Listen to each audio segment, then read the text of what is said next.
തുർക്കി അതിർത്തിയിലെ സിറിയൻ നഗരമായ കൊബാന് വേണ്ടിയുള്ള പോരാട്ടം രൂക്ഷമായി. നിലവിൽ മേഖലയിൽ IS ആധിപത്യം നേടുന്നതായാണ് റിപ്പോർട്ട്.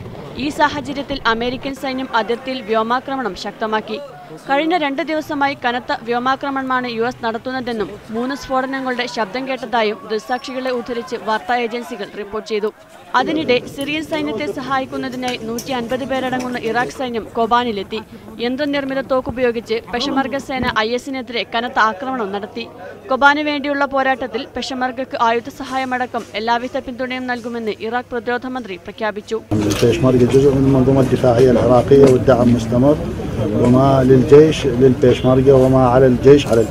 തന്ത്രപ്രധാന നഗരമായ കൊബാന് വേണ്ടി 40 ദിവസമായി തുടരുന്ന പോരാട്ടം നാൾക്കുനാൾ രൂക്ഷമാവുകയാണ്. ISനെതിരെ USഉം സിറിയയും ചേർന്ന് നിരന്തരം ഏറ്റുമുട്ടുന്നുണ്ടെങ്കിലും കൊബാൻ പിടിച്ചെടുക്കാൻ ഇതുവരെ സാധിച്ചിട്ടില്ല. News desk media 1.